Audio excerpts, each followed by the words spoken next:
everybody, welcome aboard the Bonnie Rackham. It is your host Ben and we are ready for Season 4, Episode 5, the halfway point of the final season. Without further ado, let's get into the bulk of this one and get started on this Episode 5 review. Get us underway. Okay, so as always, first things first, and we have a title to sort out. Yeah, perhaps a really quite simple title this time, but the theme of this episode is about choosing, it's about choices. Big theme of the season so far. Eleanor follows through with her choice this episode. Silver and Woods Rogers make big decisions with major consequences to come. It's to the point, but yeah, I'm going to go with choices for this one. Okay, so yeah, let's get into the brief summary and rating for this one. First item. Okay, so we are back to usual familiar faces. We've got written by Jonathan E. Steinberg and Dan Schultz, and it is directed by Alec Sakharov. And so we reach the midway point of the final season, moving the pieces and setting the stakes for the final blitz of episodes. Silver is a man with a dilemma. Passionate pleas from both Billy and Madi leave him no closer to deciding what to do, so Hans has to give him a reality check. Meanwhile, Flint and Eleanor have an emotional chat in the fort after she is forced to turn Woods Rogers' ship around to ensure their deal is not lost. The trade is set to go ahead and a long-time brother is cast out of the fold. Because of an oath to Eleanor, Mrs. Hudson is unable to fully explain to Woods Rogers why she's turning him away right now. But he has other plans, and just when we think surely he cannot get any worse, he sets devastating and fatal events into motion. This episode is an extremely suspenseful, nerve-wracking first-time watch. It still holds up well on rewatches, but I think exposition and pacing set this one back a smidge from the pack for me, and I do personally miss my favourite trio in this one.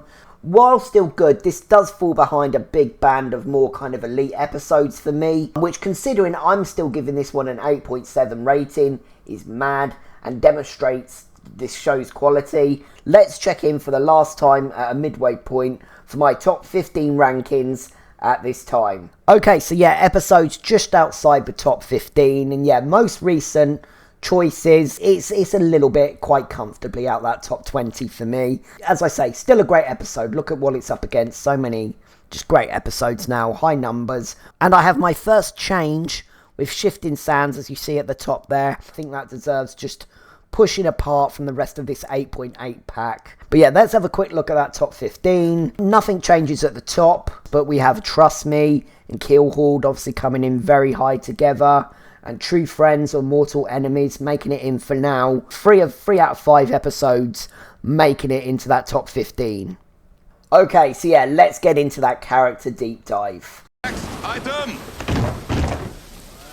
And so yeah, I'm back to being able to group people together nicely in this one. We'll start with Silver and his dilemma this episode, bringing of course Hans, Billy and Madi into the discussion. And then I'll rage at Woods Rogers for 10 or so minutes, and then ending with Eleanor and Flint and a little tiny bit of Jack and even more tinier bit of Max, setting us up for the big one next episode. Okay, so yeah, so let's start with Silver pretty much, and by extension Hans, Billy and Madi. So Flint's plan has been set in motion. As discussed last episode, we know Silver's really not keen on it, as we sort of follow him out the fort with a really great shot of him going from the darkness of the tunnels into the bright light outside. And we wonder, will he stay loyal to Flint despite his reservations, or with absolute freedom to air his thoughts now, will Billy talk him around? It is Billy who he speaks to first. Naturally, updating Billy on the trade about to happen does not go down well. Billy is overseeing men getting themselves armed and ready for a fight that they're sure is coming with Woods Rogers' approach, and Silver informs a confused Billy the new plan. A woman, unknown to Silver at this point, Mrs. Hudson, is going to speak to Woods Rogers, and they are to allow it to happen. And when Billy sort of says, why would we do that? Silver lets him in on the fact that Flint offered himself up as collateral. Yet Silver, he's still visibly, clearly not a fan of this plan Flint has set up, but right now at this point, it seems he is determined to make it so. So he asks a reluctant Billy to start to spread the word. So next time we see them, Billy is still reeling and repeating what Silver told him in regards to Flint's plan. Silver informs him that Flint's staying behind as collateral to ensure safe passage wasn't all that Eleanor got.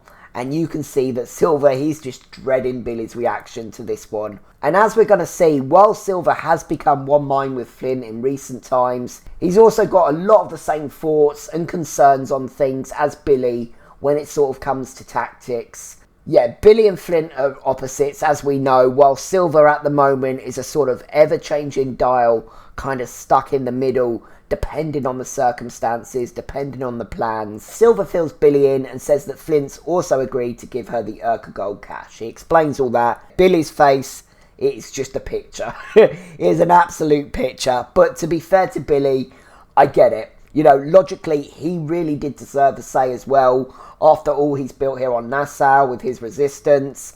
But as we've seen, and Silver's going to finally have to admit to himself by the episode's end, Billy's reasoning is just far too gone in terms of ever being able to move forward with Flint and think critically without just Flint being his main focus. If it was the smartest plan on earth, you know, that Silver was relaying to him, Billy would still be dead against it if it came from Flint's mouth. You know, that's pretty much what we're down to now with Billy. And yes, Silver somewhat unconvincingly tries to make the plan appealing, talking about guarantees, odds in their favour. When Billy sort of says, you agreed to this? Silver sort of says no, not as such, but he trusts Flint's judgment. Again, it's not too convincing, and again, we know Billy does absolutely not trust Flint's judgment. And so a little later on, there's celebrations on the beach as Woods Rogers' fleet retreats. We'll obviously come back to that. But fresh from her chat with Ruth last episode and trying to resolve some things on the plantation, Madi joins Silver, and this is a great little scene. And yeah, his face when he spots her. Oh, this man, he's so in love, isn't he? So in love. And this is a really quite vulnerable Silver scene here, actually. But while that fondness is definitely reciprocated with Madi, as we've seen, like Flint, Madi is just all business at the moment. Not because she's cold or she's uncaring. She's just too invested, too deep in all of this. And she just has too much at stake. She is a queen, essentially, let's not forget. And yeah, because it's just in his head now, because of that seed planted by Billy last episode, Silver just sees Madi's similarities to Flint all the time now, just in everything. He can't unsee it. So yeah, Silver explains to Madi Flint's plan. As I say, it's a little bit exposition heavy this episode. A lot of retelling of this plan, but, you know, it's not a major gripe. So yeah, Madi's reaction. I think he's anticipating something like Billy's, shock and anger. And while Madi is definitely shocked initially, as Madi is one of the best at doing, she's thinking rationally, she regroups a moment, and she concludes that she thinks Flint made the right decision. And yes, Silver, he's not expecting reasoning with Flint's decisions so quickly, I don't think. I think he thought he'd maybe have to sell it to her a little bit as well. And yes, she says controlling Nassau without the cash will be a challenge, but one she doesn't think can be avoided at this point. And yeah, again, he's really stunned by this. He just didn't think she'd be so, oh, Flint said it, okay, I understand, I trust him sort of thing. And yeah, you're kidding me, sort of Silver asks, confused. And the way Madi says no as well quickly to that, almost in the same sort of confusion, like, why are you mad? Why are you mad that I'm not mad? You know, they're sort of having this kind of thing going on. And yeah, we're maybe seeing her having the stirrings of doubt kind of in Silver's commitment to the cause, possibly. A lot kind of going on with these two here. Really a lot of layers to this scene. Yeah, and perhaps we've even got another case of just two people in love, but without the full understanding of the other when it comes to their reactions in certain situations. But Madi, she has a lot more insight now after going to that plantation, the Underhill plantation. And yet she explains to him that he didn't see it. He didn't see the shocking effects that sprung from Billy's actions. She says the trust is gone. This whole enterprise is on the verge of collapse right now. Silver, he's listening to Madi's reasonings. And yeah, he's hearing her sound more like Flint with every line. Like I say, drastic measures will need to be taken, of which I'm sure this is only the first. She says Billy caused this rift in the alliance. Only way to repair it might be to remove what caused it. And yeah, and while there's of course definitely sense to this from what Madi's saying, I can understand Silver's, which partner am I talking to here kind of look he has, her or him. But yeah, from Madi's point, it's logical, if not maybe a little bit too late even. She was with Flint last episode on kind of holding her tongue when it came to Billy, for the sake of the bigger picture. But I think, yeah, again, after seeing things at the plantation, she knows that people just want some retribution, and if they are to move forward and get these guys that have kind of gone off on their little thing, Julius's thing, then yeah, they're gonna have to offer something. But yeah, Silver is clearly upset at hearing her talk, I think, so candidly and to the point about killing Billy. Not necessarily because he doesn't agree, as discussed, he's furious with him, especially last episode. But I think, yeah, it's a lot to him. It's a lot for him to see and hear coming from her. This sort of eye for an eye logic, as she's been his tether, hasn't she, in past. But yeah, Madi really kind of puts the finer point, the pin in it, really. And she says that they all know that Billy and Flint cannot coexist alongside each other much longer. Sooner or later, one of them has got to go one way or another. And yeah, Silver sort of points out it's not that simple. Billy has a lot of sway, a lot of resources, and yeah, he loses his temper a bit and he sort of swears towards her, and it's looking a bit intense, but Madi is staying firm and coming back with answers. They're not shouting, it's not a slinging match, it's still very respectful. And yeah, Madi's sort of counter-argument is we'll struggle through it. It will be difficult, but since when did they expect it would be anything else? Silver sighs, and when she sort of asks what, he says, Jesus, you sound exactly like him. And Madi asks, why is this a problem? And yeah, Silver starts to walk away.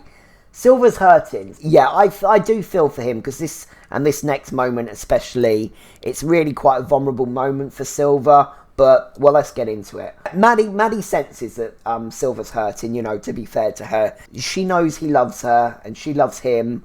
But as I say, this is all business for her. This is what she came here to do. And yeah, but she softens and she points out, and she means it, that she understands how hard this must be for him in terms of Billy. She says, please, don't forget, I know that. Like I say, she's sort of saying, I get it. I know I'm all business right now. It's intense. I see you. But yeah, for Silver, that moment of reassurance, it's just not quite enough. Yeah, he asks, if this goes away, Flint's war, all of it ended, and we had to walk away from it, would I be enough for you? Oh dear, so similar to what he asked Flint last episode, isn't it, about Thomas. John, I don't think this is fair. This isn't really a fair question on Madi, with all you know. But again, I do feel for him in her very obvious, I don't think so, kind of answer of silence. It's written all over her face. But at the same time, what does he expect? This is what she came to do before they even became an item. I do love Silver most of the time. I do like him most of the time. But he can be a bit selfish. And yeah, if I'm going to give Woodes Rogers a hard time for all he sets in motion this episode, and boy am I have to paint all that Silver's going to kind of set in motion by the season's end with a similar brush, smaller brush, much smaller brush. Yeah, knowing full well here how invested Madi is, and, by the end, completely taking away her kind of agency of choice. Yeah, but of course, much more to get into that deeper at a later time. But yeah, here, when she doesn't answer, he makes a hasty retreat, and yeah, that's a great scene, that one. Like I say, a lot of layers to it, a lot of layers of things that have happened, and as I've sort of just gone over, things that are still to happen and going to come kind of play a lot into this scene. Okay, yeah, so next scene, we're sort of still on the beach, and we're with Billy and Silver, and they're watching the walrus kind of being dragged out from the water, and it's being repaired.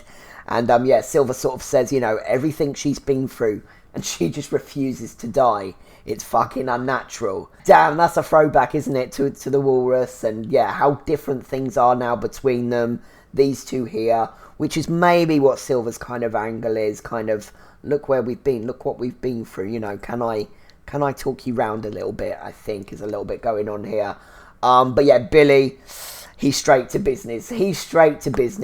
Yeah, he gets going with his case. Flint's not the main man. You are. exactly what I'd hoped you'd be, you know, all this sort of stuff. And yeah, Silver cuts him off and says this has nothing to do with reason, and Billy knows it. Billy wants them following Silver, following him, so that he in turn follows Billy. Silver says, I'm a convenience, designed to aid you in ruling over Nassau with the same uncompromising grip you'd vilify from Flint. Damn, that is a read from Silver. That is a read. You know, I'm surprised I've not kind of subconsciously remembered that line and used it to kind of sum up Billy already this season, because that's it. That's Billy right now. That's who Billy has become. He hates the guy. He hates Flint, but he's subconsciously become so much like him in so many ways. I can see this Billy right here beating a man to death, you know, and handing a blank, blooded piece of paper to a crew member to lie about in order to seal Flint's fate. I could see that happening, you know. The hypocrisy is kind of real, Billy Bones, I'm afraid. And so, yeah, at this point, it's made clear that Billy will not be standing by watching this deal happen. He is not for it, but says he's working really hard to keeping this peaceful. He'd far rather do this with him, with Silver, than against him. Yeah, and Billy says he has faith. Silver can see what's clear. They have advantage. They have Nassau, the Walrus, and soon the cash to govern it all. Although his actions in 4.2 made it pretty obvious, it's extremely clear to Silver here that Billy has no care for their pact with Madi, or the Maroons, or the war. You know, he says that's Flint's deal, not his, not Silver's. He says the Maroons need a place to call home. Well, here it is. Of course, that will appeal to Silver. That will appeal to him. But it was kind of already part of Flint's plan with Madi anyway, for them all to kind of come to Nassau. And then, as he did last episode, Billy makes some good points, you know, of the madness of this war, how it's guaranteed to end in defeat. When he sums it up, he says, you know I'm right. You know I'm right. And you can see the conflict on Silver. Because, again, there's a lot of logic to some, and, you know, a lot of what Billy is saying to him, you know, especially in terms of this war, just this never-ending war. And yeah, I think this is the moment where Silver knows for sure that Billy and Flint are two people that can absolutely no longer coexist together. You know, Billy won't allow that to happen, and yeah, Silver, he is going to have to pick a brother. And yeah, the crazy thing is, you know, if Billy could only take off his kind of Flint, I hate Flint vision goggles off, find a balance of kind of who he used to be again with this great leader he is now, he might have got his way. He really might have. And he might have persuaded Silver. And so, yeah, we follow Silver, who finds a quiet room in the HQ, and he sits and he ponders on what to do. And he is sort of joined by Israel Hands, who sort of hovers in the door for a little bit. And I think this is my favourite Israel Hands scene of all Israel Hands scenes. I still would have really liked another 1 or 2 scenes earlier in the season to kind of see him really putting his cards in with Silver, but I can still buy it from what we saw. And yeah, Hans enters, Silver is sort of pondering, and he says he'd like to be alone, and Hans just doesn't make any attempt to move, and his face, oh my god, how is this guy so funny and just so scary at the same time? I do like that, yeah, he's not scared of Silver. Other than Billy and Flynn, and as we'll see, Jacob Garrett apparently, he's not scared of this Silver mythos. You know, he knows that Silver's got capacity for greatness. He's going to kind of go over that a little bit here, and he knows he's got good leadership, but he also knows the Long John Silver stuff was a load of fluff. So Silver, he starts pondering aloud, you know, sort of asks him what he'd do. He knows what Billy's done, it should be unforgivable, but until recently there's no one else he would have called a closer friend. The more he talks, the more I remember why, sort of Silver says. And I don't know, maybe just more example here of a character telling themselves what they want to hear to kind of justify a betrayal, to feel a little bit better about it. We've seen it before with Eleanor. We're going to see it with Woods Rogers here. And yeah, he was ready to kill Billy last episode, sort of, let's not forget, for turning his guns on Madi. But he knows killing him is what is required to side with Flint. And yeah, and Israel Hands, he gets real close to him and kind of like, what's going on here? And he just slaps him so hard round the face. Yeah, we're stunned, Silver's stunned, but Hands does it again and slaps him round the other way. And yeah, and Silver stands furious, ready to throw some Hands back. And yeah, sort of Hands gets to the heart of it. You know, you don't know, why should I follow you? Why would anyone? Fuck Flint, don't fuck Flint. Fuck Billy, don't fuck Billy. I don't give a shit what you choose, but fucking choose. And don't make me suffer the thinking. Oh man, what a legend. But yeah, he's got a point. He's got a point. Silver knows he's got to do something here. He knows he's got to make the choice. And while I do sympathise with what a hard choice that is for Silver, there's only so long you can really kind of ponder it. Silver is really delaying the inevitable. But yeah, it's a tough choice. 3 people he really cares for. You know, carry on with a plan he doesn't like, but keep Flint and Madi on side. Or side with Billy on a plan he does generally prefer, but at the expense of Flint and possibly even Madi's love. And also, yeah, with the knowledge that Billy himself is lost himself a little bit in recent times, and he just might wind up being the kind of ruthless force that Flint can be anyway, which I think kind of makes it a non-choice really at the end of the day. But you know, it's tough, and I like that Silver is pondering it, really thinking about it, struggling with it, you know, despite the cold kind of decisions he's made in the past. And Hans says, worry ain't a good look for a king, not in a kingdom like this, where loyalty is in short supply. Because yeah, a king can't be kind of pondering, dithering about. It's got to make that tough decisions, and it's a case really of him saying to Silver, are you John Silver or are you Long John Silver? What do you want to be right now? I think Silver really does just want to be John Silver, and he's starting to resent, and he has resented that Long John Silver kind of status that's been put of him. But we've also seen he loves it as well. He loves that power. He kind of loves the kind of fear and stuff, and we've seen that kind of darkness that he talked about with Flint last season. So yeah, so much obviously great stuff with Silver in this episode. And yeah, again with Hans, I'm not sure what his end goal is. He just seems to be sort of now fully Silver's man, regardless of what Silver kind of decides to be Nassau's fate. And yeah, is this a bit of warning from Hans, you know, keep faffing and I'm just going to go back to the Rex? I'm not too sure with Hans, but he seems, and obviously if we're going by Treasure Island law as well, he's well in with Silver. But yeah, he seems to be really put his kind of cards on the table with Silver. Either way, I'm not completely sure, but it still is very enjoyable. So I'm not really bothered, only for the sake of the deep dive, that I kind of ponder Israel Hand's motives a little bit. And so yeah, the next scene with Billy and Silver, they're in the HQ in the main kind of area.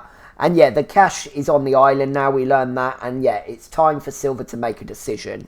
And perhaps his mind was already made up, but if it wasn't quite, I think Billy maybe settles him in one way, because Billy has just one more anti-Flint moan. Yeah, maybe it seals it for Silver, maybe it makes it more hesitant, but either way, Billy lays the plan out. You know, they're to ambush Flint, who will think he's coming to collect the cash. And again, Billy clearly on his agenda, he wants to be the one to finish Flint himself. But yeah, it really stands out here, their size difference, and perhaps even that's a deliberate kind of framing by Alex Sakharov, to kind of show the towering pressure of Billy sort of right now over Silver in his decision. And yeah, anyway, so we do the classic tease, you know, what's going to happen. And it's made to seem like Silver is going to go with Billy's plan. And still, yeah, after everything, I can't help but feel a little bit sorry for Billy here. Just his face, you know, it's like he really wasn't expecting Silver to finally side with him, to finally see it from his side as he sort of sees it and think that's going on here. You know, this is a huge moment in his mind, I think, just finally feeling like he's being heard. But of course, yeah, Silver, he'd be lying. And yeah, Billy sets off and Madi comes over and asks Silver kind of, what was that, you know, what's going on here? And he gives her just a really tender kiss on the forehead. Again, just more suspense on the first watch, because you're like, what did that kiss mean?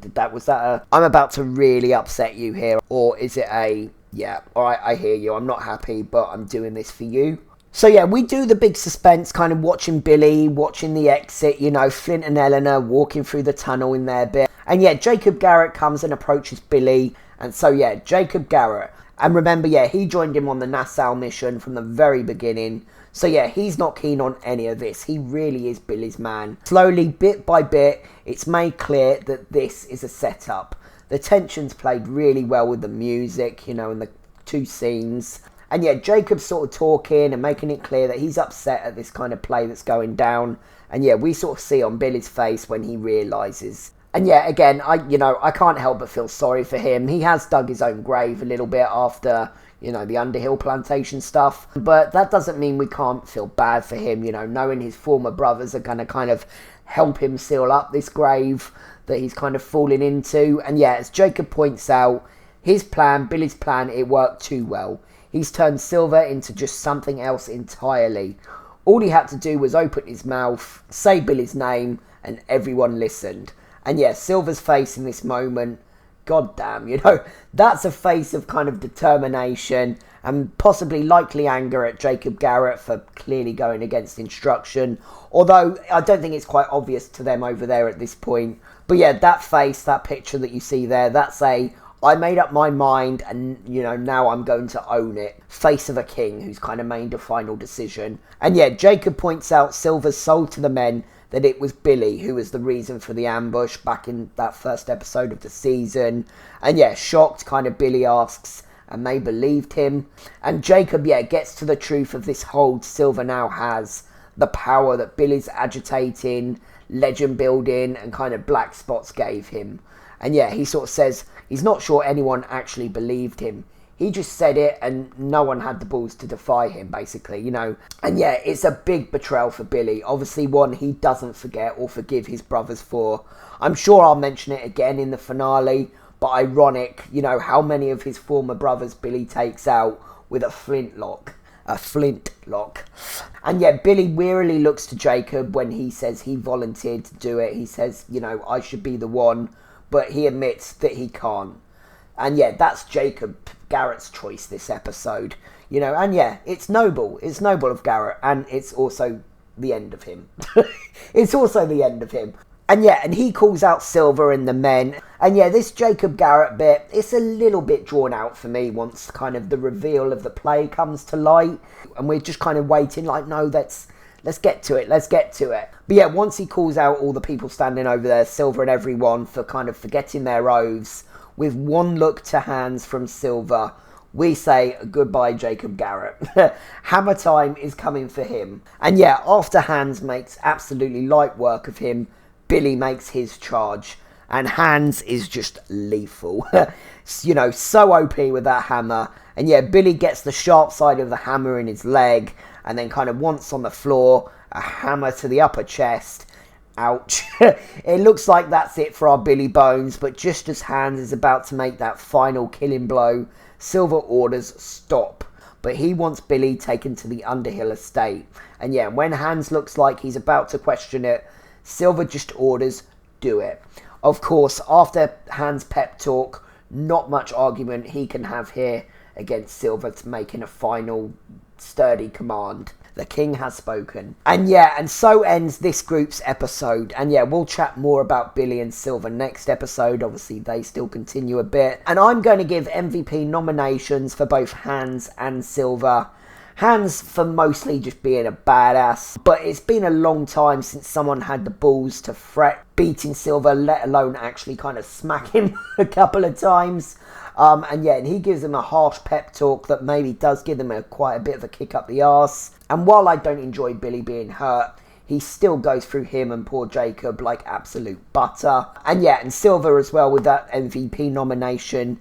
He has a real tough choice kind of finally put upon him. Betray a brother one way or another. And he makes a really tough kind of final choice that I think ultimately is the right choice at the end of the day. Let's move on.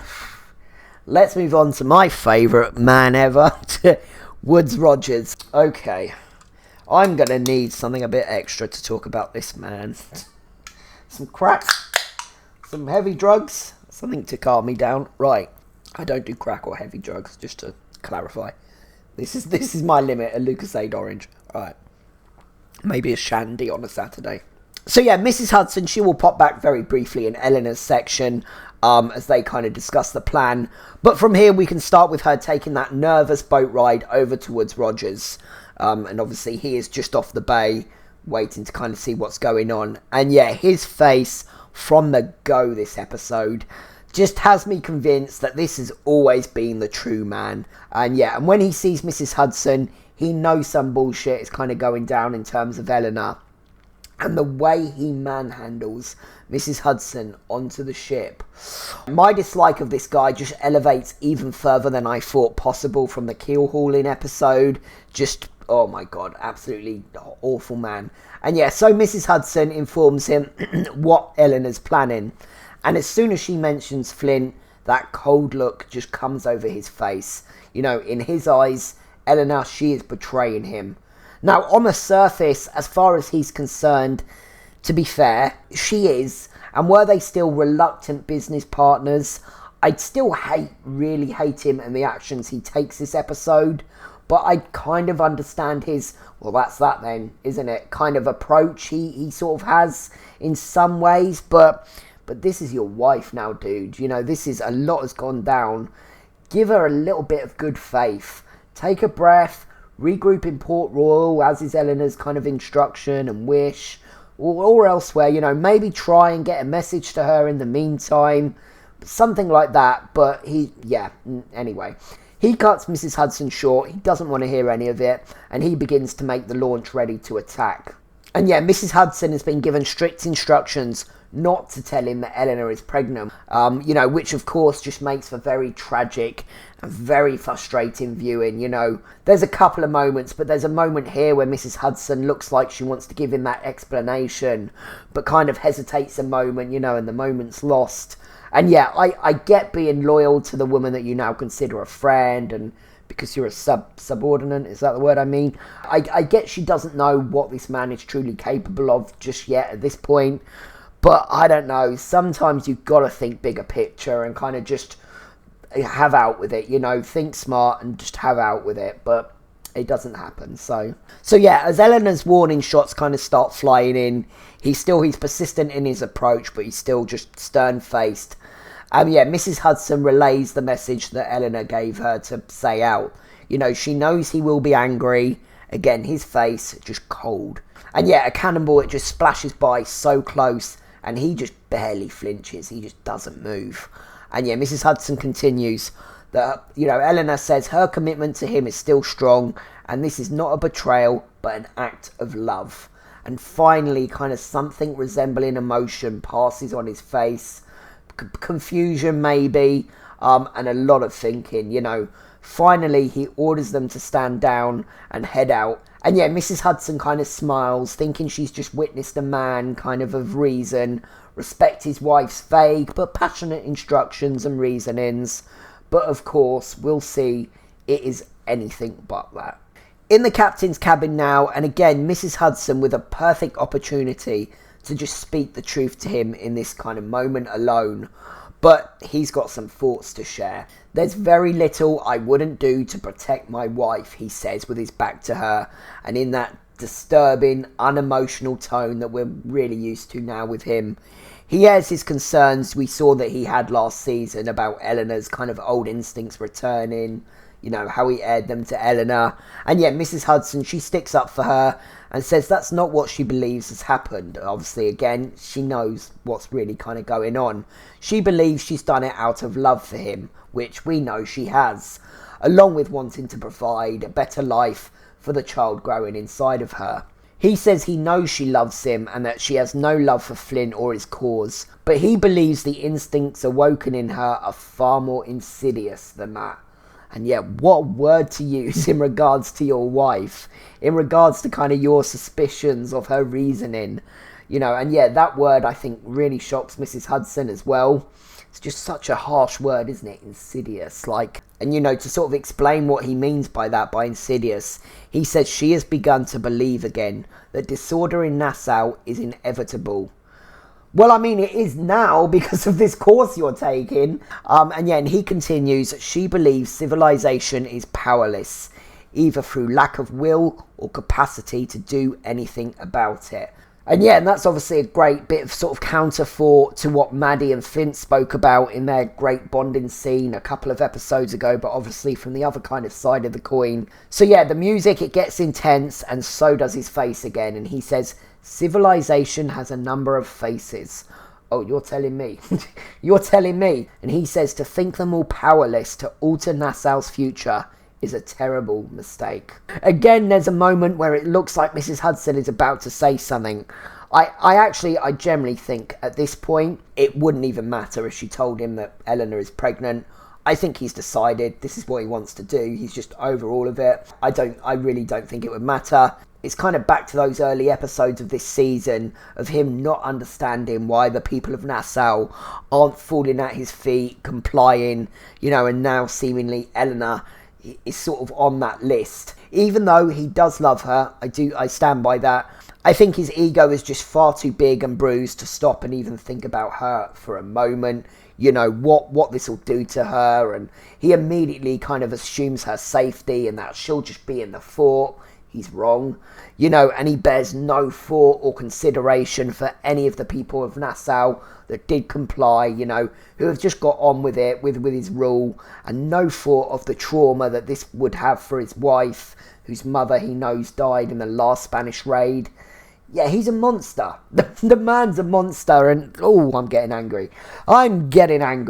So Mrs. Hudson twigs, they're not at Port Royal at this kind of point, and asks him kind of where they are. And he repeats, again, terrifying, there is very little I wouldn't do to protect my wife.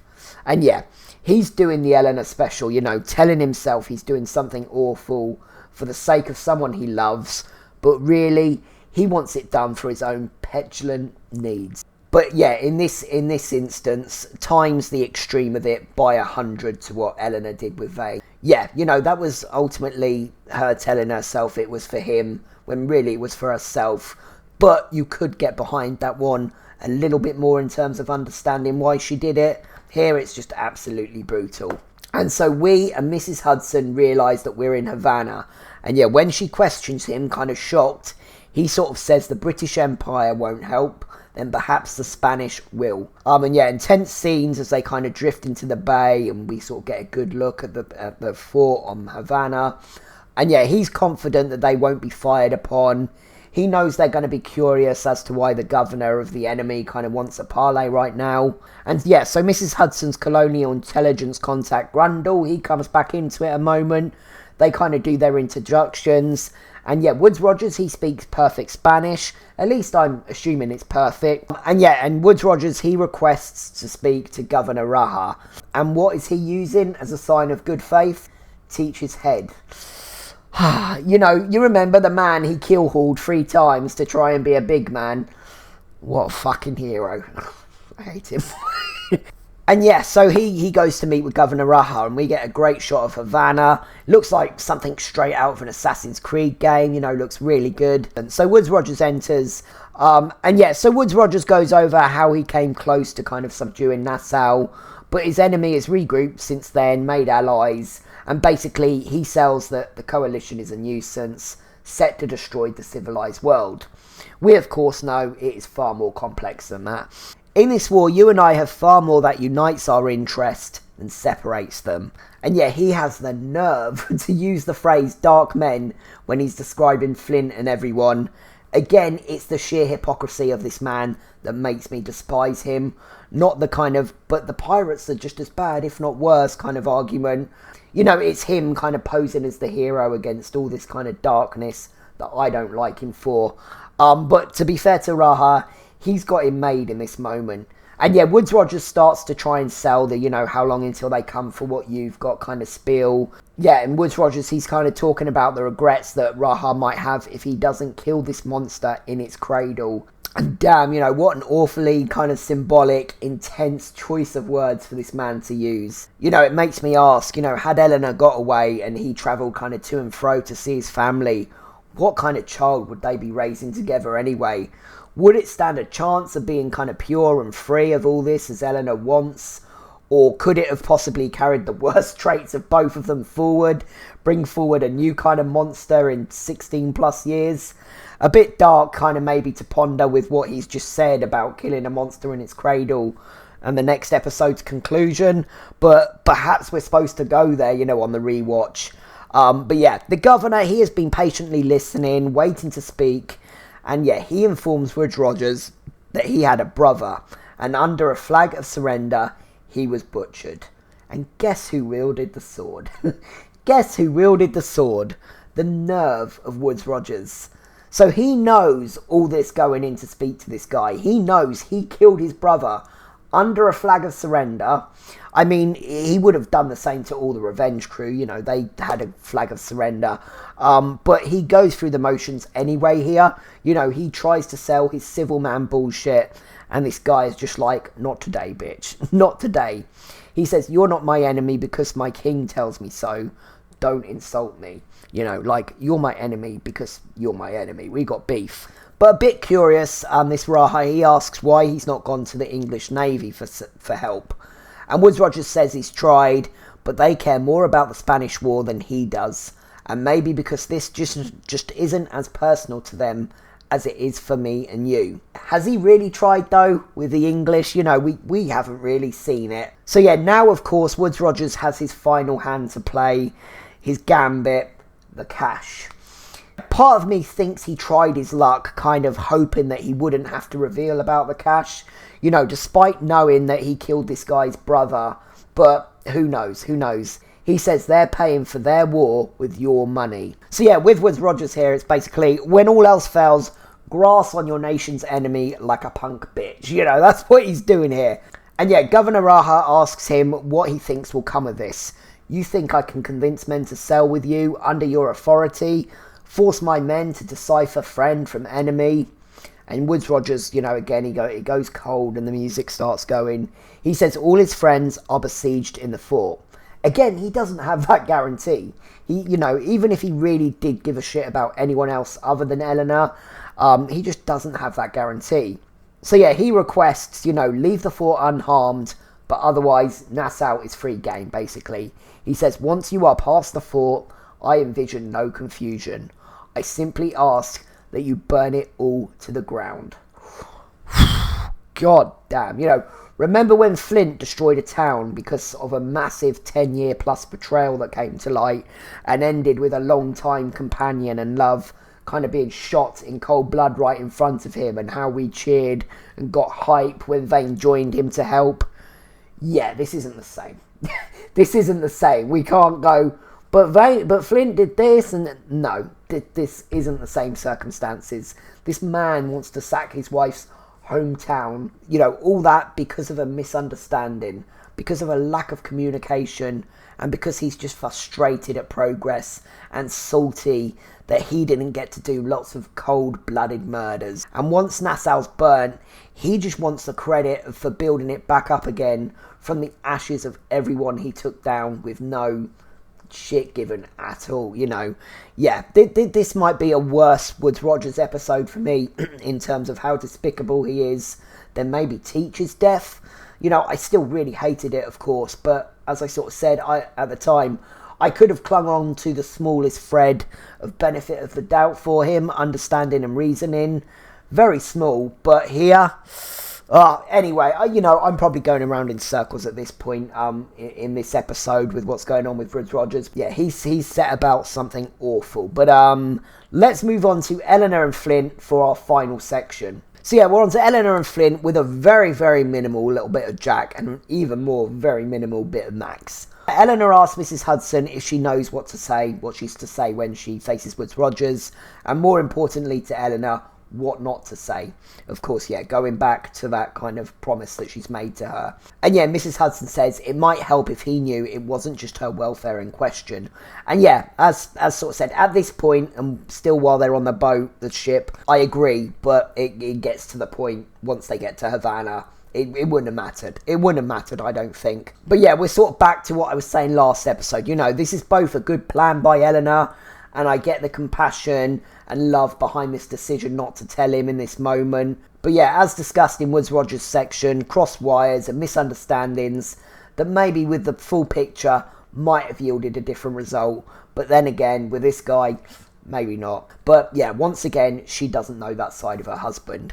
So yeah, great little scene where Eleanor and Flint are at the top of the fort and she sees that Woodes Rogers is still advancing. And you know, remember last episode that she says once he begins his approach, I will not undermine him. Yeah. Yeah, about that. Again, this is so frustrating, this moment. You know, husband and wife are just so close to each other. They can spot the other through the glass, but they're just so far apart, metaphorically. You know, they just... They think they know the other, they think they have them sussed. But here, you know, all Woodes Rogers can see is a betrayal, and Eleanor just thinks she sees compliance and understanding when he turns. And yeah, I love Eleanor asking Flint for kind of tactical advice, sort of on the warning shot. And yeah, again, I really do love this rekindling of their kind of early season partnership and bond. So yeah, Flint gives her the instruction on what to do. And I love, like, he knew she was telling the truth. Last episode, she knows he is here too. Because he could lie, he really could. He could go back on everything. He could sink the ship from the fort, you know, give false instructions. He's the one that really knows what he's doing with this. And a lot of trust is really needed. So I like that, you know, she believes him here. And yeah, after needing seemingly a few of these warning shots, Woodes Rogers eventually seemingly retreats. And Eleanor thanks Flint, you know, thinking that's the matter solved. That she doesn't have to worry about her husband for a little while now. Oh dear, Eleanor. And yeah, so a little bit later now, and Flint is back in his cell, and this is just a great scene. I think this might be scene of the episode for me. Another Eleanor scene that just has me so sad for next episode. Has me really on her side again, just despite everything sort of from late last season. And yeah, as I spoke about last episode, her lack of a mother figure being a big reason of why how she is like she is. Here she's explaining how following, loving, trying to kind of compete with the men in her life, how that fierce independence and rebellion was used against her. But first she gives Flint a little update on what's going on. Someone's gone to fetch the cash, but there's not really been any news. And she asks about Mr. Scott. You know, she sort of knows what's coming, and she sort of says, he's dead, isn't he? And yeah, after his fight on the beach, it was assumed he'd turned, been swayed by the Pirates Coalition. But Eleanor knows deep down that's not what happened. And, you know, she's obviously known this for a while, but other things have been going on. So she can get her confirmation here now. And yeah, Flint confirms it. And she asks, you know, how long? And Flint brings up since he saw his wife and child to safety during the raids. And yeah, Eleanor, she learns here that they weren't killed and are still alive. And again, I can't help but feel for her here, you know, admitting to herself out loud. She was in part, you know, his puppet all along, Mr. Scott's, you know, acting as he encouraged, as he praised her for, so that he could make use of it for his kind of double life. At the end of the day, she was his slaver, or by extension of her father, she was. But we know it was all a little bit more complicated with their relationship than that. There was a little bit more to it. And while I think there was definitely some father love there from Scott, as she points out here, you know, he did definitely use her as well. And yeah, another great speech from Eleanor, and just amazing acting from Hannah New. You know, she sort of says, for so long I thought I knew who I was. The daughter who usurped her father, the woman who had taken control of the wild place. She says Scott was proof of that. And yeah, he seemingly saw her that way too, encouraged it. But all he saw all that time was a girl so ambitious she would never doubt his story. And yeah, with understanding, Flint confirms that she did do all those things. Again, I really do think he has a sympathy for Eleanor, maybe a big brother, even a little bit of a father kind of thing. But he is also condemning her actions a bit as well in sort of saying that, I think. But I really like how he's speaking to her in this scene, and obviously in the last one. And he also knows full well, as she sort of says in a moment, that he himself kind of used that naivety and fierce independence to his advantage also. Yeah, and so Eleanor, she gets to the heart of sort of why, you know, and while I don't give her a complete pass on all her actions by any means, she wasn't always the puppet, you know, to the men, and she flipped reverse at herself a couple of times. But this is generally why I do have so much more time for her, because it is ultimately true what she's saying. She knows she did all those things, she says, but always with a man behind me, doing his darndest to bend it all to his benefit. My father, Scott, Charles, you, so many goddamn men here. Too many goddamn men here. I do really wish she'd finally been able to get her peace. If she would have ever truly relaxed or taken it is another question. She goes to leave at this point, you know, maybe because she knows she's getting emotional and she doesn't want to be any more vulnerable. Or maybe, as I tend to suspect, she knows the counter that's kind of coming from Flint. And he sort of says, Woodes Rogers, is he really so different from the rest of us? Yeah, and again, his tone, it isn't harsh, it isn't rude, it isn't... He's talking to her very civilly here. And it's in his interest for this deal that Eleanor and her husband are of one mind, so it would serve him better to just have kept that to himself. But Eleanor, she pauses at the door. She doesn't look back, but her body language, it says it all. I think deep down, she knows. She's going to go to her grave, still denying it. Doubling down on Woodes Rogers' defence next episode. But here, in this moment, she knows. Not the true extent of all of it, but she knows for the most part, at least, she has been a kind of political puppet for him on Nassau. Or, in more recent times, the silent, kind of dutiful wife hidden away. And yeah, I love Flint, doesn't push it any further. I love Flint, kind of this whole scene, as I sort of said.